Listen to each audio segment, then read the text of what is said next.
ये जो अधिक मास है, एक्स्ट्रा महीना, तो ये क्या है? ये कब से शुरू हो रहा है?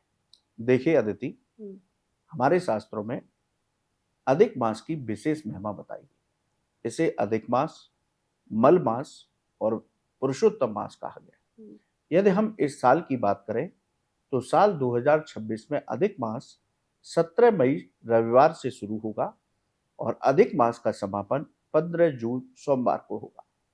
इस साल 2 ज्येष्ठ के महीने होंगे, यानी कि जो जेठ का महीना होता है हुँ। वो 2 होंगे। तो एक महीना जेठ के रूप में बढ़ रहा है। जो जून में आपका हुआ जून था, में आएगा, मई और जून का जो होगा 2 वो महीने। 2 महीने होंगे वो। तो ज्येष्ठ मास हमारे यहाँ इस बार प्रारंभिक ज्येष्ठ पंचांग के अनुसार और द्वितीय ज्येष्ठ इस तरीके से पंचांग छपा होगा यानी कि 2 ज्येष्ठ का महीना होगा। होगा इस साल। इसे पुरुषोत्तम मास भी कहा जाता है, तो इसे क्यों कहा जाता है?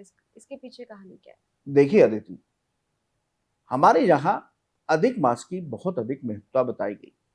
यदि हम इसकी कहानी के बारे में बात करें हुँ, और इसके विज्ञान के बारे में बात करें, सूर्य का जो साल होता है वो 365 दिन का होता है हुँ, और चंद्र मास जो होता है, चंद्र ईयर जो होता है वो चलता है, वो 354 दिन का होता है। 28 डेज़ का एक हाँ, साइकिल होता है। तो वो जो मिलाकर के 3 साल में 11 दिन का डिफरेंस आता है, जिसकी वजह से हर 3 साल बाद 1 महीना बढ़ जाता है इस डिफरेंस को पूरा करने के लिए, सूर्य और चंद्र को पूरा करने के लिए, मास को।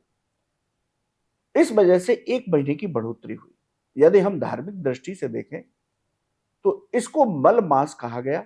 जब ये महीना बढ़ा तो उस महीने ने सभी देवताओं के आगे जाकर प्रार्थना की कि आप मेरे स्वामी बन जाइए, क्योंकि हर महीने का कोई ना कोई स्वामी है, कोई ना कोई देवता है। नवग्रह में से भी हर महीने का कोई ना कोई देवता है, लेकिन इसको किसी ने स्वीकार नहीं किया।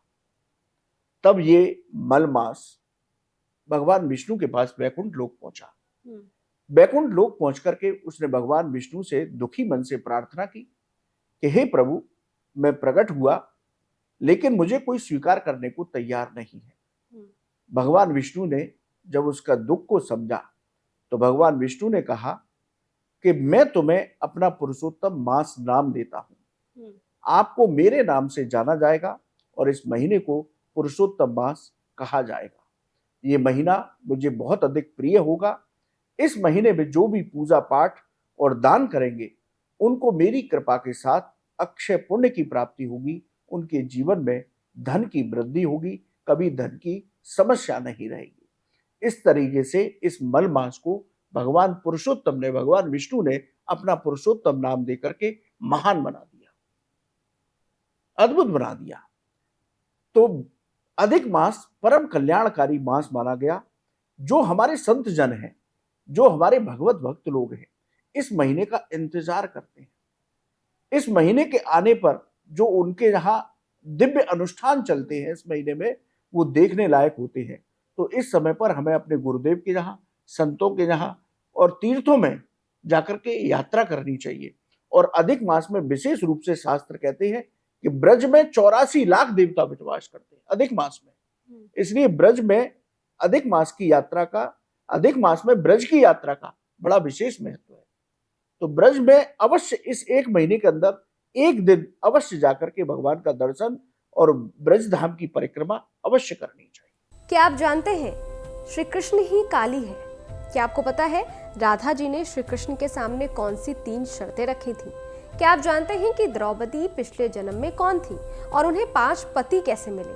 स्तुति चैनल पर सोमवार से शुक्रवार हम लेकर आ रहे हैं ऐसी ही पौराणिक और रहस्यमय कहानियों की खास सीरीज, जहां हर कहानी में छिपा है धर्म, रहस्य और जीवन का गहरा सच। तो अभी स्तुति चैनल को सब्सक्राइब कीजिए और इस अद्भुत सफर का हिस्सा बनिए।